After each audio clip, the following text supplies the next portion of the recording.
Hello friends, ये जो video है ये लखनऊ यूनिवर्सिटी स्टूडेंट के लिए है जो फर्स्ट ईयर वाले हैं और सेकंड सेमेस्टर में इस बार पेपर देंगे, क्योंकि वो लोग फर्स्ट सेमेस्टर का पेपर दे चुके हैं और अब सेकंड सेमेस्टर का जो पेपर देंगे ये उन लोगों के लिए है। और जो बच्चे पॉलिटिकल साइंस सब्जेक्ट ले रखे हैं उन्हीं लोगों के लिए है पॉलिटिकल साइंस सेकेंड पेपर के बारे में हम इस वीडियो के बारे में बताएँगे। जैसा कि आप देख सकते हैं कि यहाँ पर पहला क्वेश्चन है, भारत के संविधान सभा का प्रथम अधिवेशन कब शुरू हुआ। प्रथम अधिवेशन 9 दिसंबर 1946 को शुरू हुआ और उस समय चेयरमैन अगर पूछे तो चेयरमैन डॉक्टर सच्चिदानंद सिन्हा को बनाया गया था। ये डॉक्टर सच्चिदानंद सिन्हा जी ये नॉन परमानेंट थे, परमानेंट चेयरमैन नहीं थे। और फिर 2 दिन के बाद 11 दिसंबर 1946 को राजेंद्र प्रसाद जी को परमानेंट चेयरमैन बना दिया गया।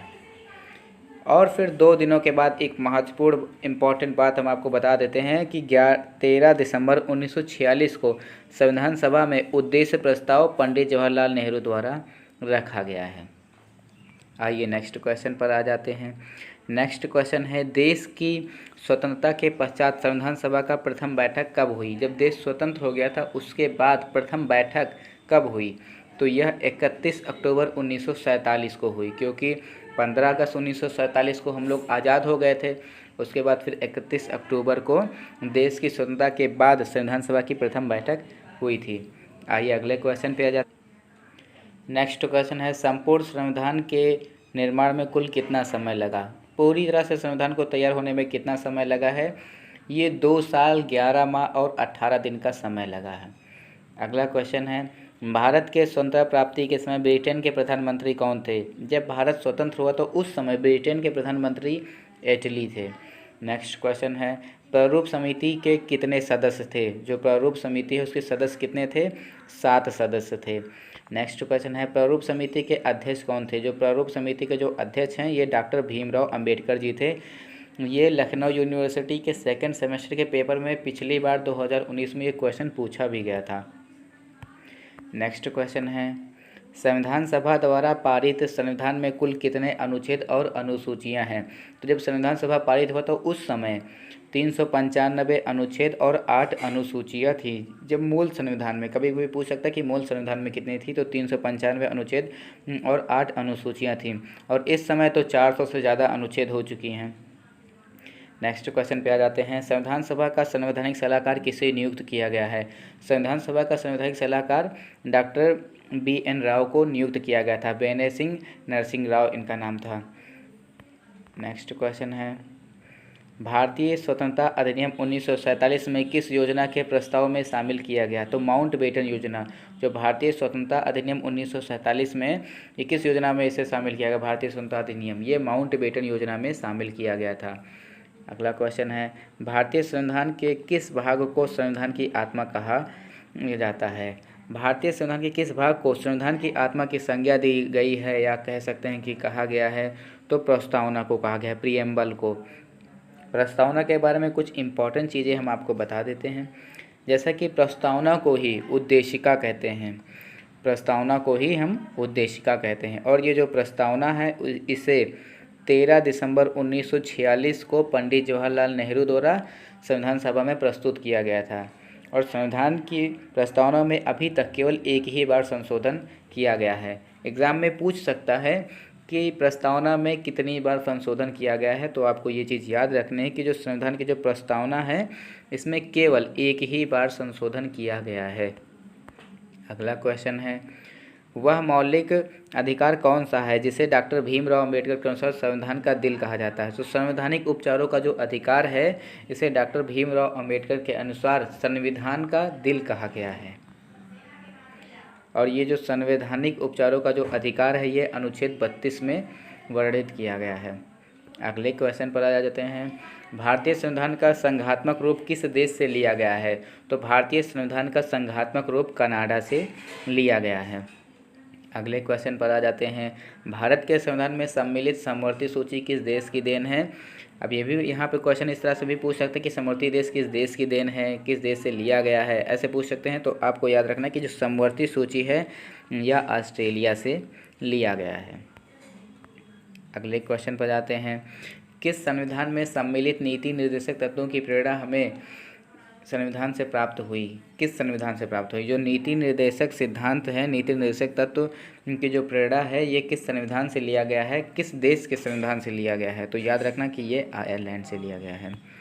अगले क्वेश्चन पर आ जाते हैं। राष्ट्रपति के कार्यकाल की अवधि कितनी होती है? जो राष्ट्रपति उनके कार्यकाल की जो अवधि है 5 वर्ष की होती है। और भारत के उपराष्ट्रपति के कार्यकाल कितने वर्ष के? तो उपराष्ट्रपति का भी जो कार्यकाल है वो भी 5 वर्ष का ही होता है। अगले क्वेश्चन पर आ जाते हैं। राज्यसभा के सदस्यों का कार्यकाल कितने वर्षों का होता है? जो राज्यसभा के सदस्य होते हैं उनका कार्यकाल कितने वर्षों का होता है? उनका कार्यकाल 6 वर्षों का होता है।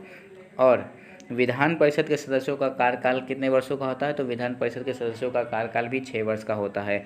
ये चीज़ एक साथ में मैंने इसलिए लिख दी ताकि आपको याद रहे कि राज्यसभा के सदस्यों का कार्यकाल भी 6 वर्ष का होता है और विधान परिषद के सदस्यों का कार्यकाल भी 6 वर्ष का ही होता है।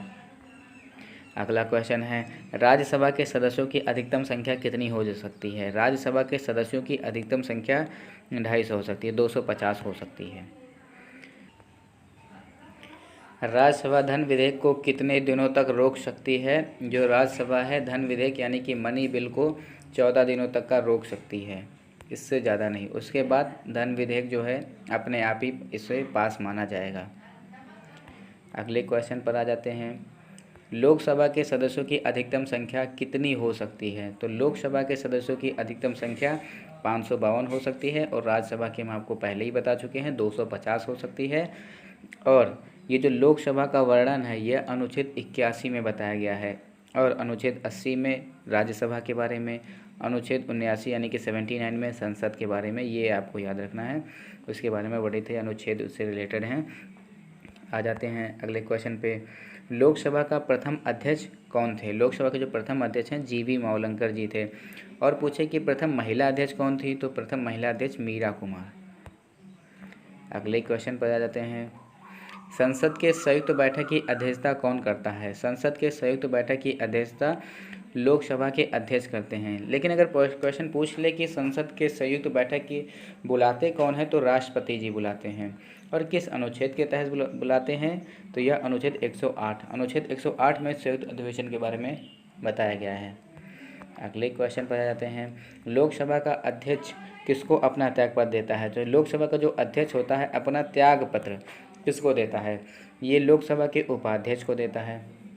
अगर प्रश्न में पूछ ले कि लोकसभा के उपाध्यक्ष किसे अपना त्यागपत्र देते हैं, तो ये लोकसभा के अध्यक्ष को देते हैं। अगले क्वेश्चन पर आ जाते हैं। लोकसभा की सदस्यता के लिए उम्मीदवार की आयु कम से कम कितने वर्ष होनी चाहिए? अगर लोकसभा का सदस्य बनना है तो कम से कम 25 वर्ष का होना चाहिए। और अगर राज्यसभा के चुनाव के लिए न्यूनतम आयु कितनी होनी चाहिए? राज्यसभा का अगर मेंबर बनना है तो 30 वर्ष। याद रखना है कि लोकसभा के लिए 25 वर्ष और राज्यसभा के लिए जो है 30 वर्ष। अगले क्वेश्चन पर आते हैं। संसद की बैठक 1 वर्ष में कितनी बार होना आवश्यक है? 1 वर्ष में 2 बार होना तो आवश्यक ही है। अगले क्वेश्चन पर आ जाते हैं। किस सभा का सभापति उस सदन का सदस्य नहीं होता है? राज्यसभा का। राज्यसभा का जो सभापति होता है वह उस सदन का सदस्य नहीं होता है। राज्यसभा का सभापति उपराष्ट्रपति होता है। जो उपराष्ट्रपति होता है ये राज्यसभा का सभापति होता है, लेकिन ये इसका मेंबर नहीं होता है। अगले क्वेश्चन पर आते हैं। प्रधानमंत्री की नियुक्ति कौन करता है? प्रधानमंत्री की नियुक्ति राष्ट्रपति जी करते हैं।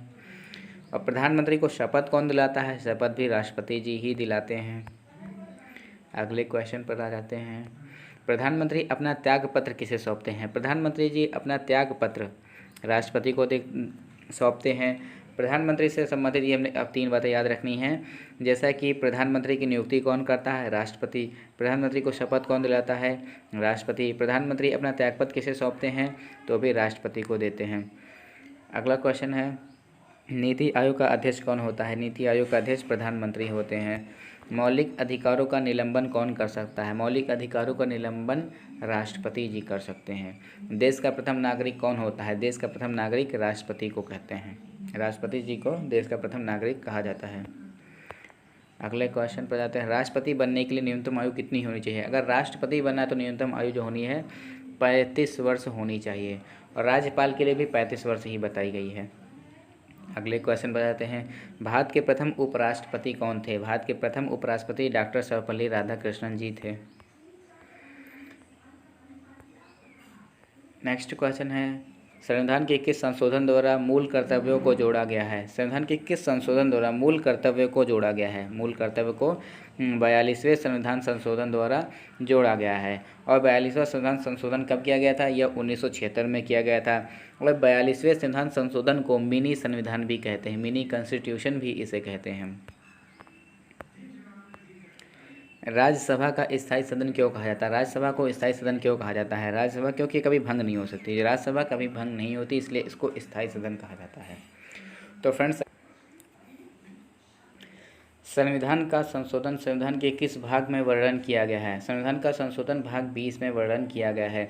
और अगर अनुच्छेद पूछे तो अनुच्छेद 368 में बताया गया है संविधान संशोधन के बारे में। और संविधान संशोधन की प्रक्रिया किस देश से लिया गया है? ये अफ्रीका से लिया गया है, अफ्रीका देश से लिया गया है। अगले क्वेश्चन पर जाते हैं, संविधान के संशोधन की पहल कहाँ से की जा सकती है? संविधान के संशोधन की जो पहल है ये संसद के किसी भी सदन से की जा सकती है। संसद के किसी भी सदन से, चाहे लोकसभा हो चाहे राज्यसभा, दोनों में से किसी भी सदन से इसकी शुरुआत की जा सकती है, संशोधन की प्रक्रिया। अगले क्वेश्चन पर आ जाते हैं, जब भारत का राष्ट्रपति अनुपस्थित होता है तो उसके स्थान पर कौन कार्य करता है? जब राष्ट्रपति जी नहीं होते हैं तो उसके स्थान पर उपराष्ट्रपति जी कार्य संभालते हैं। अगर उपराष्ट्रपति भी अनुपस्थित होते हैं, वो भी एब्सेंट होते हैं, तो उस समय भारत का जो मुख्य न्यायाधीश चीफ जस्टिस ऑफ इंडिया होता है वो राष्ट्रपति के पद पर कार्य करते हैं। अगला क्वेश्चन है, राष्ट्रपति पद में रिक्ति की स्थिति में उपराष्ट्रपति अधिकतम कितनी अवधि के लिए राष्ट्रपति के तौर पर कार्य कर सकते हैं? कितने दिनों के लिए, मतलब कितना समय के लिए कार्य कर सकते हैं? तो 6 महीने के लिए। अगला क्वेश्चन ये कुछ इंपॉर्टेंट बातें हैं जो संविधान से संबंधित ही हैं, आपको याद रखना है। जैसा कि मौलिक कर्तव्य कहाँ से लिया गया है? रूस से लिया गया है। ये संविधान के स्रोत के बारे में, मतलब कौन सा संविधान का जो भी पार्ट है ये सब किस देश से लिए गए हैं, ये उस बारे में ये नोट्स है, आपको बता देते हैं सारी चीज़ें। जैसा कि मौलिक कर्तव्य कहाँ से लिया गया है? मौलिक कर्तव्य रूस से लिया गया है। आपातकाल सिद्धांत जर्मनी से। संघीय प्रणाली कनाडा से लिया गया है। राज्य के नीति निर्देशक सिद्धांत आयरलैंड से लिया गया है। और मूल कर्तव्य एवं न्यायालय की व्यवस्था अमेरिका से ली गई है। समवर्ती सूची ऑस्ट्रेलिया से। संसदीय प्रणाली ब्रिटेन से। संविधान संशोधन की प्रक्रिया अफ्रीका से, इसे भी अभी तुरंत ही बताया हमने। और न्यायिक पुनर्विलोकन अमेरिका से लिया गया है। ये क्वेश्चन कुछ इस प्रकार से बन सकता है कि मौलिक कर्तव्य भारतीय संविधान में किस देश से लिया गया है? तो आपको रूस बता देना है। क्वेश्चन में आए कि आपातकाल सिद्धांत किस देश से लिया गया है? जर्मनी से। संघीय प्रणाली किस देश से लिया गया है? कनाडा से। इस तरह से भी क्वेश्चन बन सकता है कि संघीय प्रणाली किस देश के संसद से लिया है, किस देश के संविधान से लिया गया है? तो कनाडा ही बताना है। तो इस टाइप का क्वेश्चन कुछ भी है तो आपको याद रखना है कि संघीय प्रणाली कनाडा से लिया गया है। राज्य के नीति निर्देशक सिद्धांत किस देश से? ये आयरलैंड से लिया गया है। मूल अधिकार एवं न्यायालय की व्यवस्था किस देश से लिया गया है? ये अमेरिका से लिया गया है। समवर्ती सूची भारतीय संविधान में किस देश से लिया गया है? ऑस्ट्रेलिया से लिया गया है। कुछ इम्पोर्टेंट आर्टिकल है जो आपको याद रखने चाहिए हमेशा, तो इनके बारे में बता देते हैं जो बहुत ही इम्पोर्टेंट है कि कौन सा आर्टिकल किससे संबंधित है। तो अनुच्छेद जो 52 है, अनुच्छेद 52 राष्ट्रपति से संबंधित है, प्रेसिडेंट से संबंधित है। अनुच्छेद 63 उपराष्ट्रपति से संबंधित है। अनुच्छेद 74 ये मंत्रिपरिषद से संबंधित है। और अनुच्छेद 76 महान्यायवादी यानी कि अटॉर्नी से संबंधित है। अनुच्छेद 148 जो है ये कैग से संबंधित है, कॉम्प्ट्रोलर ऑडिटर जनरल इसको फुल फॉर्म इसका है। और अनुच्छेद 79 ये पार्लियामेंट संसद से संबंधित है, इसे हमने आपको पहले भी बता दिया इसी वीडियो में। और अनुच्छेद 80 किससे संबंधित है? अनुच्छेद 80 राज्यसभा से संबंधित है। अनुच्छेद 81 लोकसभा से। अनुच्छेद 110 ये मनी बिल यानी कि धन विधेयक से संबंधित है। और अनुच्छेद 112 ये बजट से रिलेटेड है। अनुच्छेद 124 सुप्रीम कोर्ट से संबंधित है। और अनुच्छेद 214 जो है ये हाई कोर्ट से संबंधित है। अनुच्छेद 168 विधानमंडल से संबंधित है। अनुच्छेद 169 ये विधान परिषद से संबंधित है। अनुच्छेद 170 ये विधानसभा से संबंधित है। तो फ्रेंड्स आज की वीडियो में बस इतना ही, और वीडियो यहाँ पे समाप्त होती है। और अगर वीडियो का पार्ट 2 चाहिए और PDF फाइल भी चाहिए, तो कमेंट करके ज़रूर बताएं और वीडियो को लाइक शेयर और चैनल को सब्सक्राइब ज़रूर करें। Thanks for watching this video.